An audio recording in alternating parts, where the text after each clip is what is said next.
Hi there, I'm Drew Badger, the world's #1 English fluency guide, and it is a pleasure to welcome you to another advanced listening practice lesson.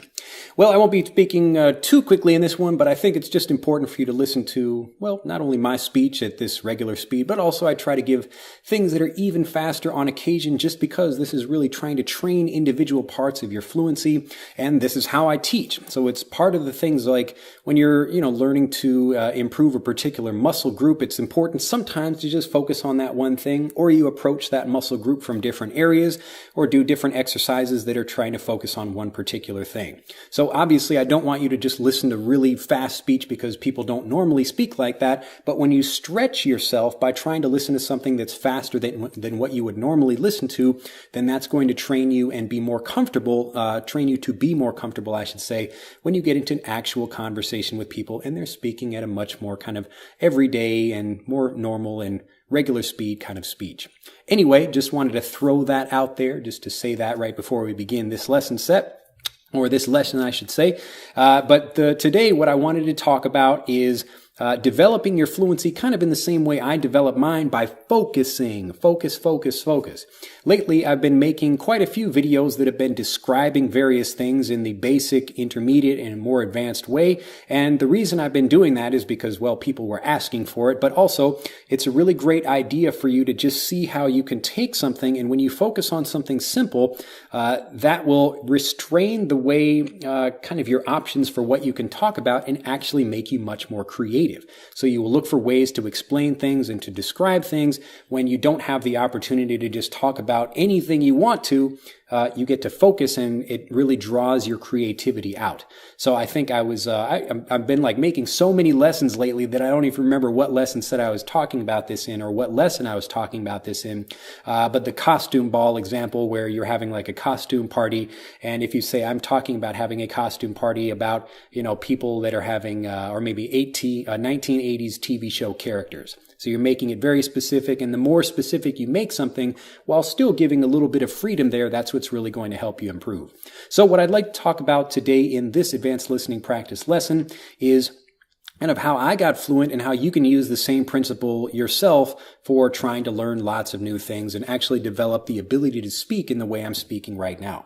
So when I first came to Japan, I really struggled. It was a serious pain in the ass. I almost thought about returning to America. It was that depressing for me because I'm living in a small town and nobody else spoke English really except maybe one teacher and one other person that I didn't even meet until a couple of months after I had moved there. So I'm talking to people and even kind of just getting along. When I was first learning the language, I really struggled. I did all the typical things that people do when they're trying to learn a language, and they're trying to use textbooks and flashcards, and you're basically trying to build like a wide vocabulary. Because when you get into like a new country to learn the language for the first time, you're thinking like, oh my God, there's so much information I need to know. I need to know how to go shopping.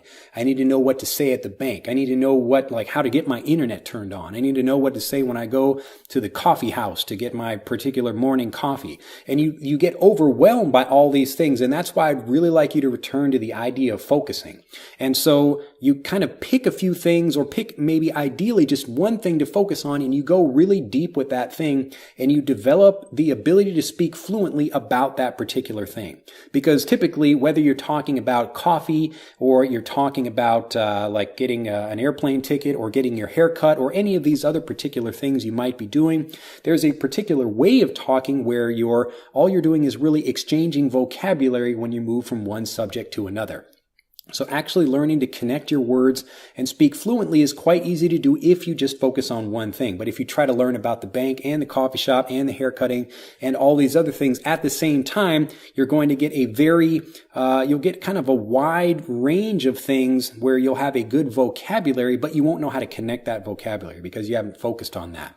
So the focus happened for me because I was able to focus on gardening. And I spent a lot of my time, like 2 days a week, just like doing nothing but gardening and talking about that. And of course, at the beginning, I wasn't very good. I was just learning individual words.